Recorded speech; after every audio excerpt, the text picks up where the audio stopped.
Okay, so I figured today, it's feeding day, so I don't think I've ever recorded feeding day.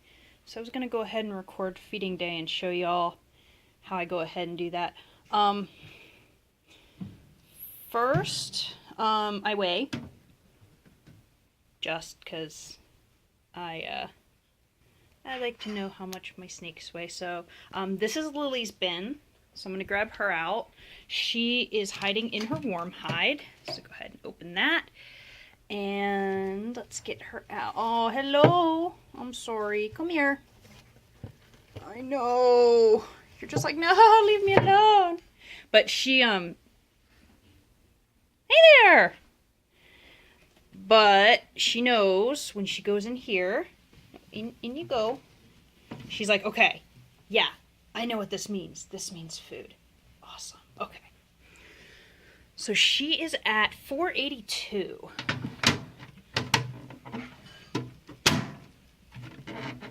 So let's see. Go over here. I need to make a, let's see. Today's the 17th. She's at 482. I need to make an actual, like, book for this. Sorry, I'm holding the marker in my mouth there. Alright, so she's recorded and she's ready. Oh, she knows. I've been feeding her in separate container for quite a while, and she knows as soon as she's in this critter carrier, there's food. Okay. There's going to be a dead mouse in frame, so if you're squeamish, now is the time to look away. And if you want to see her striking coil, then keep an eye out, because here it comes. Mouse is... Oh, dang, man, she didn't even let me get it past the thing. Yeah, Lily don't screw around when it's food time. It's also been 2 weeks since she's been fed last. I keep her on a around about 2-week schedule, so she doesn't get fat.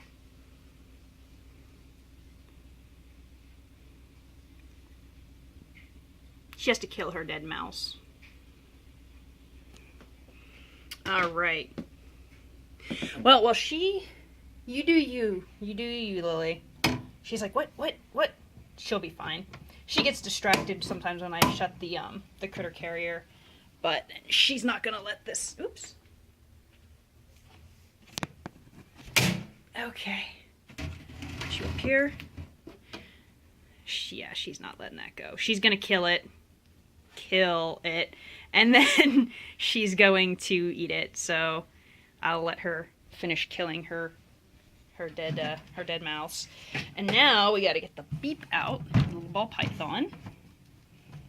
Trying to keep the scale from auto turning off. And this little girl is in her warm hide under her hammock. So I'm gonna get her out. Come on, little one. She fed for me real good. There you go. Say, will you let go? She fed for me really good last week. Oops, sorry. I forgot your container's on the floor. Hold on, I'm gonna put you here. I gotta zero this out. Oops, bad timing, or bad planning. Well, at least I don't have to worry too much about her moving. That's the one thing I love about a ball python compared to the corn snakes. She is like super chill. Okay, grab snake. Oh, come on. And in you go. And you are at 149. So, oh, you put on quite a bit since last week.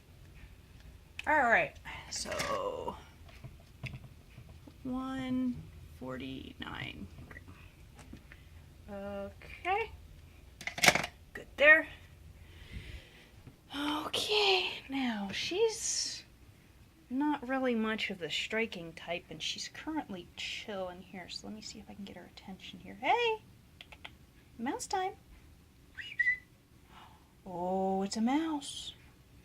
Here, I'm just gonna... Oh, yeah, you see it now. You gonna get it? Are you gonna get it? Come on, you can do it. I have faith in you. You can do it.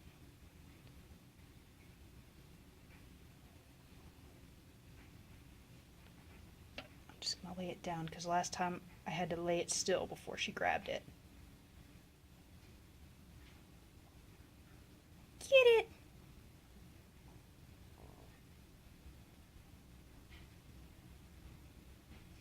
Go on. It's all yours. You can do it.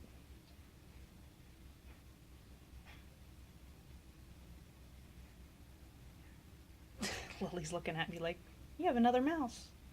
It's not for you. You eat yours. Do I need to do a zombie dance? Are you gonna get it?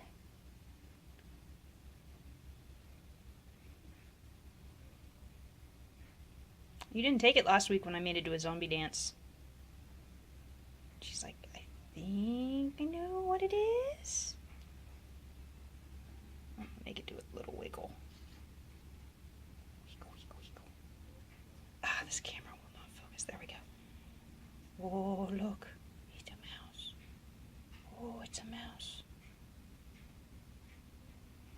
Oh, got it. Yes. Good.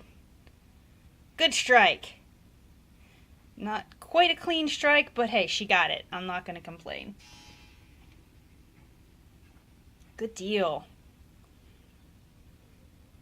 Alright, so I'm just going to,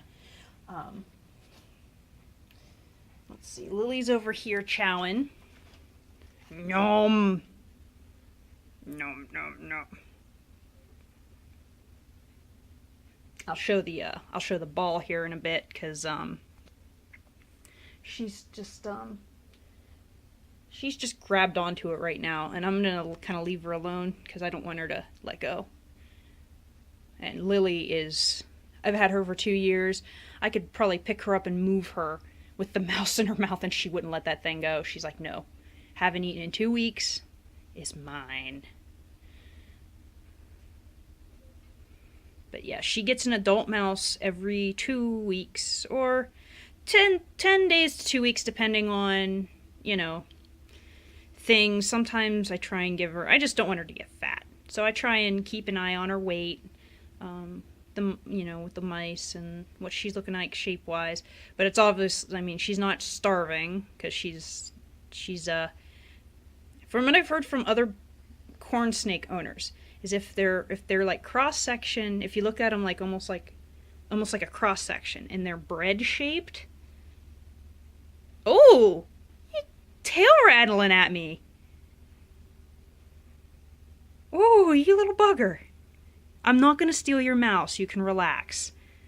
Man, she does not want me anywhere near that mouse. She thinks I'm going to take it or something. I don't know. Alright, well, I'll leave you be. You finish chomping, because let's watch the ball do her thing. So... she's just kind of got it by the neck. Are you gonna eat that? Or maybe you'll feel a little bit more secure if I put the critter carrier lid on top of you.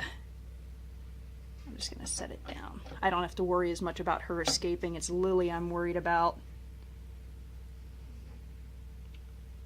If you're wondering why, well, I guess I can mention this while they're eating. If you wonder why I feed out of tank, oh,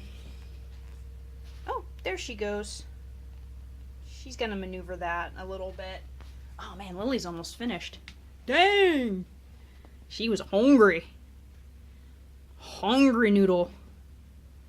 I feed out of tank because I started with Lily, and with corn snakes, they recommend you do it only because a lot of their substrate is, aspen's really popular.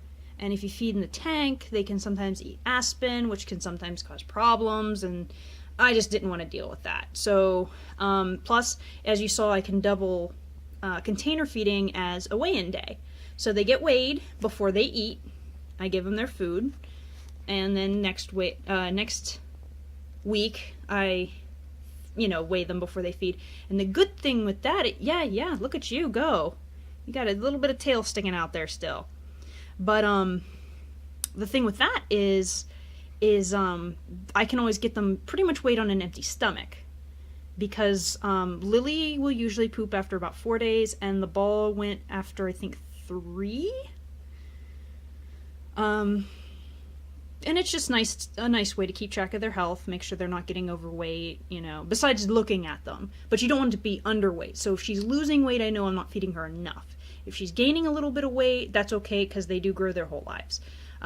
So I'm going to leave her be, and this is why I shut her in her critter carrier, is because she can't get out of this top, and I will let her finish swallowing and get her calmed down a little bit, because she's still a little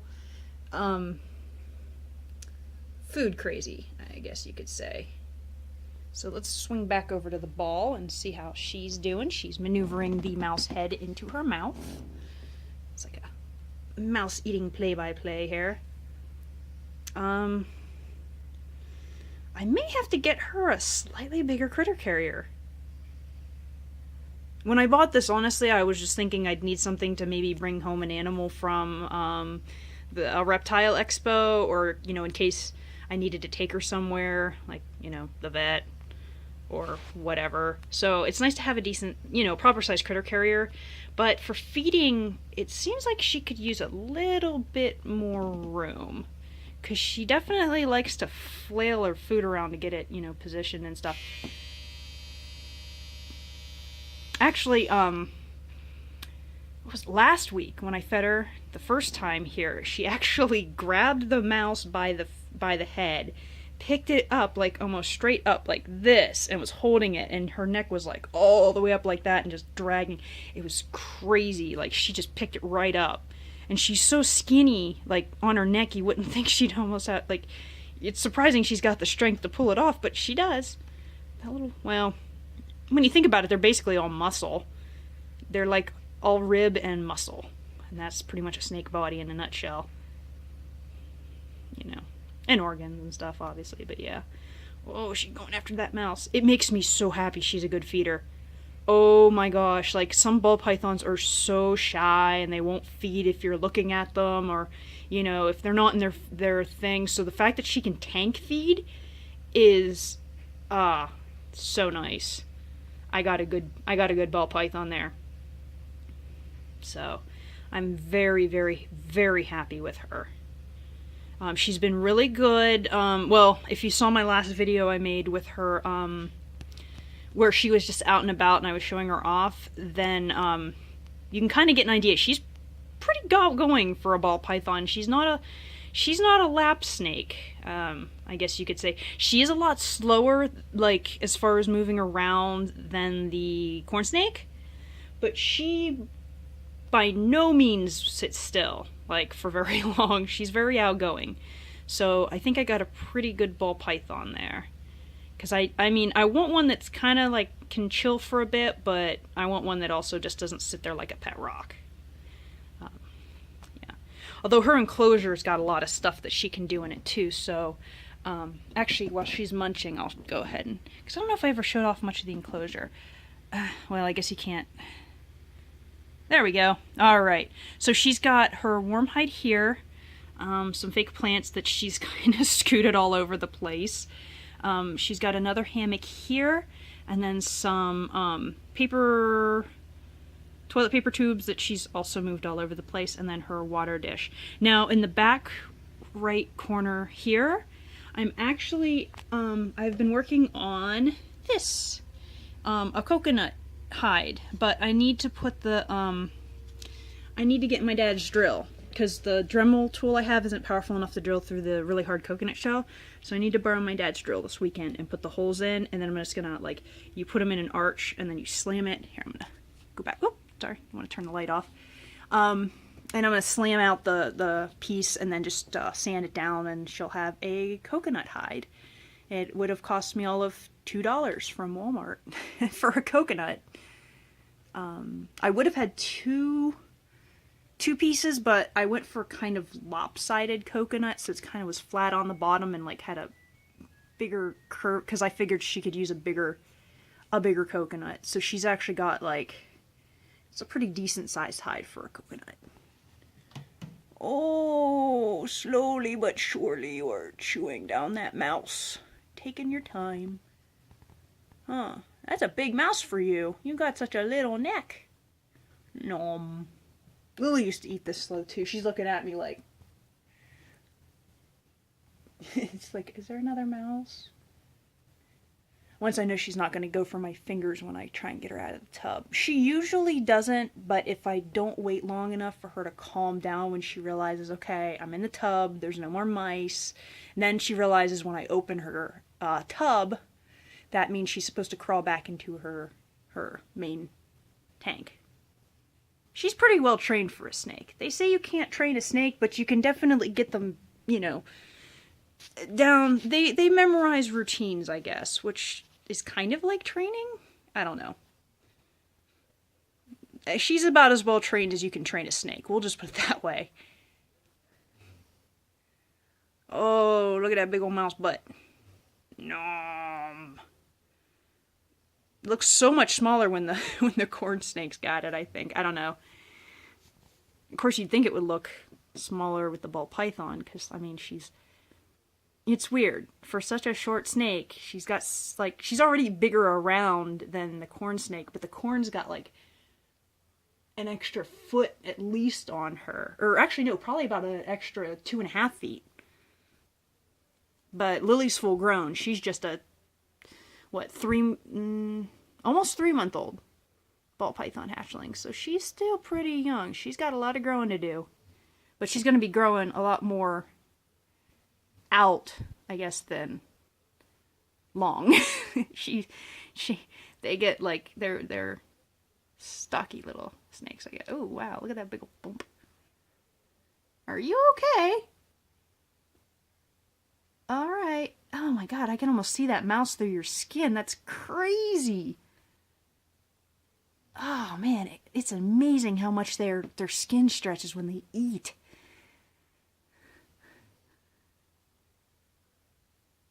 Jeez. No. She's gotta have those neck muscles push down the mouse. Yeah, I think I'm gonna get you a bigger feeding carrier tub or something. You're doing so good though. Yes, you are. Such a good snake. Alright, well, I'm gonna let her do her thing and I'm gonna get Lily. Lily's calmed down now, I think. Are you calm? You ready to go back in? Yes, I'm looking at you. She's like, shock. Alright, let's get your critter carrier undone here. Alright, and then this is pretty much how I put her back, is woo! Okay. This is usually easier with 2 hands. I'm actually doing pretty good just using one, and then... Okay, so I basically just put her thingy up to the edge here. You're going the wrong way. There you go. No, no, no. Go that way. Go the other way. There. Okay, and she'll eventually realize that she is now vertical. And go, yeah, this way. Lily, this way. There you go. There you go. And right into the tank she will go. And that's the one thing, like, people that will be, like, tank feeding, they're like, well, don't you stress them out from picking them up to go put them back in your tank? I'm like, I don't touch them. So she gets picked up to be put in her tub. And that's it. She slithers her way back into her own tank. Very long. And she'll go into her cold hide. That's actually her cold hide. She'll go there first. And if she feels like it, she'll go in her warm hide. She's actually been really, like, I don't know. She doesn't seem to be going in her warm hide as much anymore. She's weird like that. But she digests fine in her cold hide, so I'm just like, whatever. Whatever floats her snaky boat. As long as she's healthy and she's fine, so whatever. Alright, looks like this little girl's about getting ready here. You all done? You're probably wanting out too, huh? Looking for your escape. Did you finish swallowing? Yeah, looks like it. Okay. And now this little one, since she's already basically horizontal to begin with. Only thing I don't like... I thought this would be really cool having the sliding top, but I'm like... It's a little bit more, like, I don't know. Weird. Okay. Alright. Now this one, her thing's small enough I can just take her critter carrier and just put her inside. And then once she realizes that she's back in there, she'll slither back in on her own. All right, well, yeah, that's pretty much it. That's how I feed the snakes, and it works for me. And some people would be like, oh my gosh, you could feed inside the Viv and blah blah blah, and yeah, I could, but I do this. Way I figure, as long as your snakes are healthy and happy, you do you. All right, that's all.